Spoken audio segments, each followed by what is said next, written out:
Maraknya kasus bullying atau tindak penindasan yang terjadi di lingkungan pendidikan yang dilakukan oleh sejumlah remaja putri di bawah umur di Cilacap, Jawa Tengah menjadi korban kasus ini dengan memanggil sejumlah pihak. Bullying merupakan ekspresi menyimpang pada anak dalam upaya pencarian jati diri, peran pendidikan di keluarga dan sekolah sangat diperlukan sebagai penyeimbang.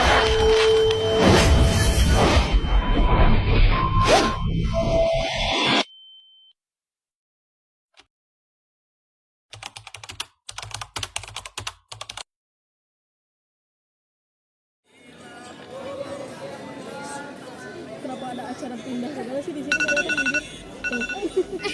Ganti baju, si Mimin pakai baju deh. Usianya baru menginjak 17, tapi hidupnya seperti sudah terlalu lama di pahit.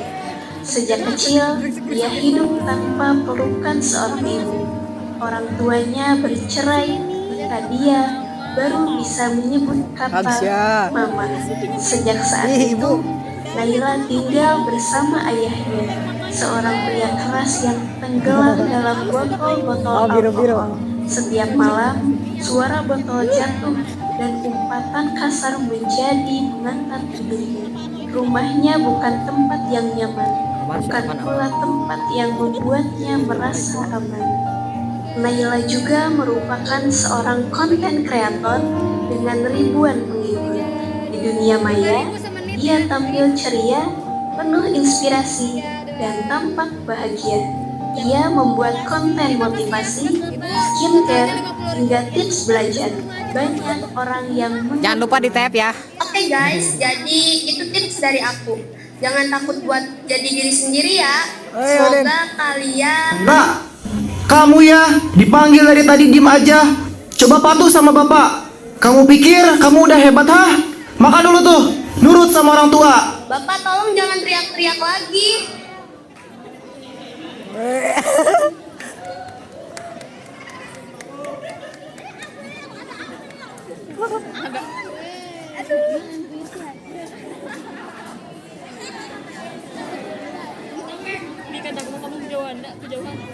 Emang disuruh ngurus.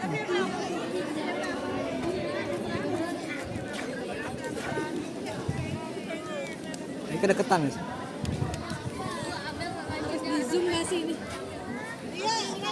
Di sekolah, Naila dikenal sebagai siswi yang teladan, cerdas, cantik, dan selalu membantu temannya, sehingga membuatnya menjadi siswi paling populer.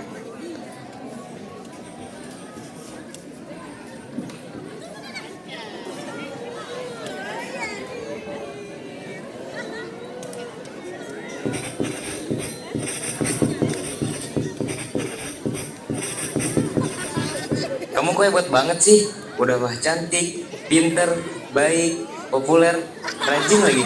Bisa aja. Nih, aku bawain kamu makanan, rajin boleh, tapi jangan lupa makan juga dong. Emang apa isinya? Ada ayam, tahu, sayur, sama jeruk. Aku makan ya. Terima kasih. Sementara itu di kantin terlihat Doni sedang makan. Kemudian Bayu dengan dua temannya menghampiri Doni yang sedang makan sendirian. Si Fadlan mendalami peran. Woi, cupu, makan sendirian aja lu kayak gak punya teman. Iya nih Don, baju lu kok gitu-gitu aja sih, kumuh, gak pernah dicuci ya. Bawa bekal apa hari ini? Nasi sama tempe lagi ya? Dasar kere. Jangan gitu, Bay. Gak usah banyak bacot, sini, mana duit lu? Ah, lama banget sih, sini. Nay, followers kamu naik terus ya. Hebat banget kamu, selalu ceria lagi. Iya, ya gitu deh, biar orang ngerasa semangat juga. Iyalah, pacar gue. Udah pinter, rajin, gak banyak drama pula. Iya deh, iya. Nay, besok ada agenda gak? Kita main yuk. Aku nggak bisa. Besok aku mau ikut lomba sains. Sama dong. Aku juga ikut loh. Ayo kita bareng.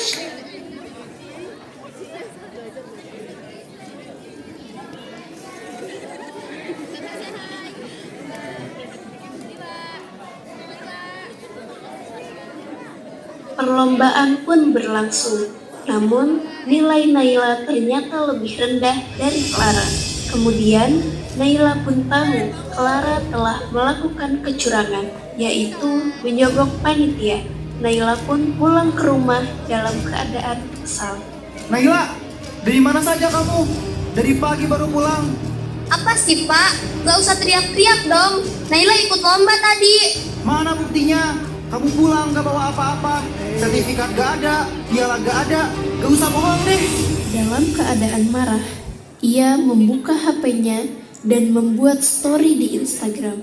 Enak banget, gak perlu berusaha.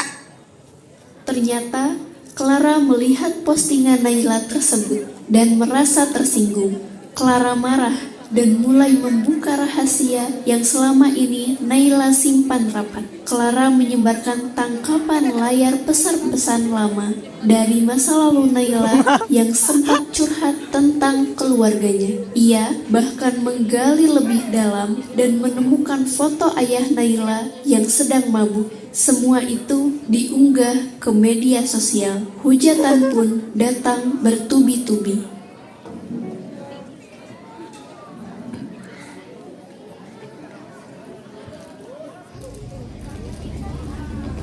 Naila datang ke sekolah seperti biasa, tapi orang-orang di sekitarnya menjauhinya. Nay, ini bener. Ini kamu. Kamu mau kemana? Gua nggak mau ikutan. Gua nggak mau nama gua kebawa-bawa.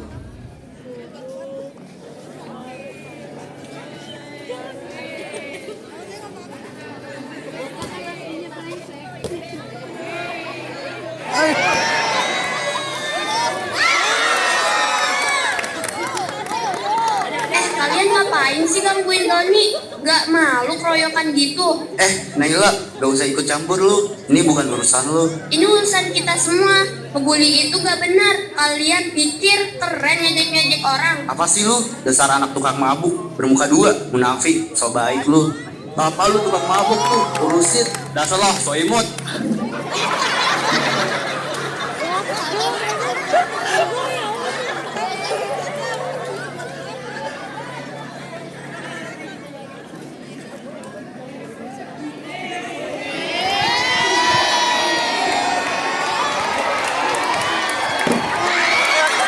Lain, jauh dari kehidupan Naila, ada seorang siswa bernama Raka. Ia seringkali menjadi saksi atau bahkan korban dari tindakan bullying di sekolahnya. Ia memahami betul bagaimana rasanya menjadi orang yang terpojok dan tidak berdaya.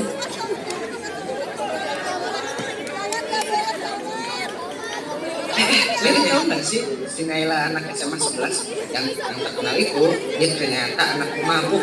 Masa? Emang dari awal gue gak suka sih sama Tapi dia? sama si di briefing barapoe. Banget dia. Aman. Baik, padahal bukan dari keluarga baik-baik. Lihat nih. Mana? Emangnya gak malu ya? Kalau gue sih malu ya. Ya malu lah. Banget kayak gitu. Itu si sama nih. Ngapain lo lihat-lihat? Oh masih di sini?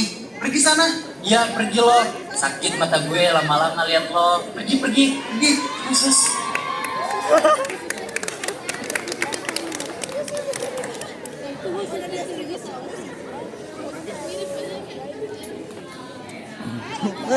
Abang Udin. Pokoknya. Tukang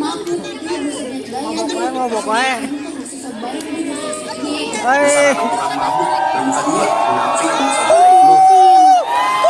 Dasar lo, so imut. Bapak lu tukang mabuk tuh, urusin. Munafik banget dia. So-soan baik, padahal bukan dari keluarga baik-baik. Bapak lu tukang mabuk tuh, urusin. Apa dia? Ya kan? Bermuka dua, munafik. Mabuk, sesuci, munafik banget sih lo. Naila semakin depresi dan ketakutan setelah melihat komentar-komentar di media sosial tentangnya. Ia merasa dunianya runtuh dan tidak ada jalan keluar. Langsung asup ya. Dalam keputusasaannya, ia meraih botol obat penenang. Naila, kamu ngapain? Raka, aku udah gak tahan lagi. Semuanya benci aku. Aku malu. Jangan ngomong gitu, Nay. Aku di sini. Aku peduli sama kamu. Kamu gak sendirian. Tapi semua orang tahu, semua orang menghakimi aku. Dengerin aku, Nay. Apa yang mereka lihat di media sosial itu cuma sebagian kecil dari hidup kamu. Aku tahu kamu orangnya baik. Aku tahu kamu juga kuat. Jangan biarin perkata mereka ngeracunin kamu, Nay. Mati bukan jawabannya, Nay. Kamu cuma butuh satu alasan buat bertahan. Dan alasan itu adalah diri kamu sendiri, Nay. Kamu berharga. Jangan pernah lupa itu.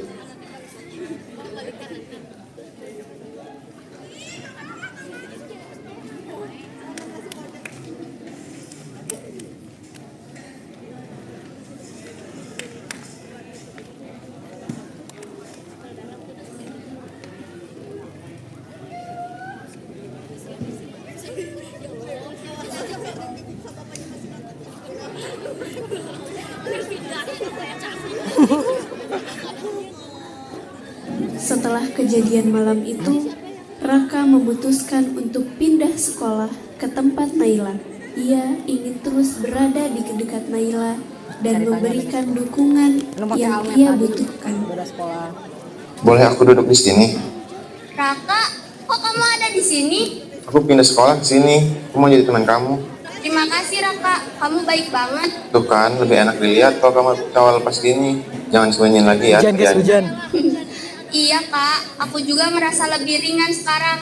Kamu benar, aku nggak sendirian. Ih, Kamu kenapa? ini loh, aku lagi nonton film. Emang film apa? Ini loh, film horor dari kelas 11-8. Judulnya itu Lonceng Petaka. Filmnya tentang apa? Ini tuh filmnya tentang sekelompok anak remaja yang tanpa sengaja membuka sesuatu yang tidak seharusnya dibuka. Dan dari situ semuanya berubah. Banyak kejadian yang tak terduga dan teror yang tak henti. Wah, seru juga ya. Nay, boleh aku gabung? Oh boleh, silakan. Aku minta maaf ya. Waktu itu aku nggak dewasa banget. Sekarang aku ngerti. Kamu pasti berat banget. Udah lewat ini kan. Yang penting sekarang kita bisa belajar dari semuanya. Naila, aku minta maaf. Apa yang aku lakukan itu salah sama kanak-kanakan. Aku iri dan marah saat itu. Tapi sekarang aku menyesal. Aku sudah menyebarkan sesuatu yang seharusnya tidak aku lakukan. Aku harap kamu bisa maafin aku. Clara, terima kasih ya sudah mengakui kesalahanmu. Aku maafin. Kita semua pasti pernah punya kesalahan. Yang penting adalah bagaimana kita belajar darinya. Aku janji, Nay, aku akan lebih hati-hati lagi dengan media sosial. Dan aku akan belajar untuk lebih menghargai orang lain. Nah, gitu dong. Kita semua kan temen. Gak enak kalau ada masalah kayak kemarin. Ya, yang penting sekarang Naila udah balik ceria. Itu yang paling penting. Iya, terima kasih ya kalian semua. Kalian udah ada buat aku. Aku merasa beruntung punya teman-teman seperti kalian. Dan ayahku juga semakin baik. Kami lagi berusaha buat ngebangun hubungan yang lebih baik lagi.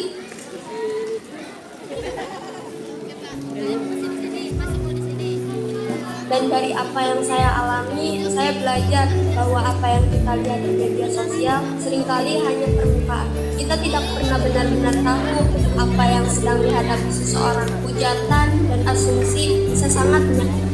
Saya juga belajar bahwa menyembunyikan diri bukanlah solusi. Dengan berani menunjukkan diri apa adanya, kita bisa menemukan hubungan dan kekuatan. Dan penting untuk diingat, masa lalu seseorang tidak mendefinisikan siapa mereka saat ini.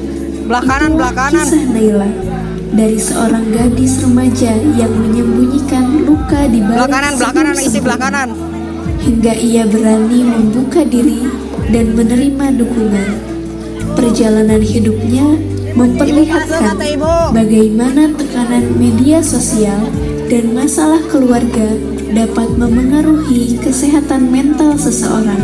Namun, dengan kejujuran dan persahabatan yang tulus, Naila menemukan kekuatannya kembali. Inilah sepenggal kisah hidup Naila, sebuah pengingat bahwa setiap orang berhak untuk diterima apa adanya, dan bahwa kebenaran pada akhirnya akan terungkap, membawa harapan untuk babak kehidupan selanjutnya.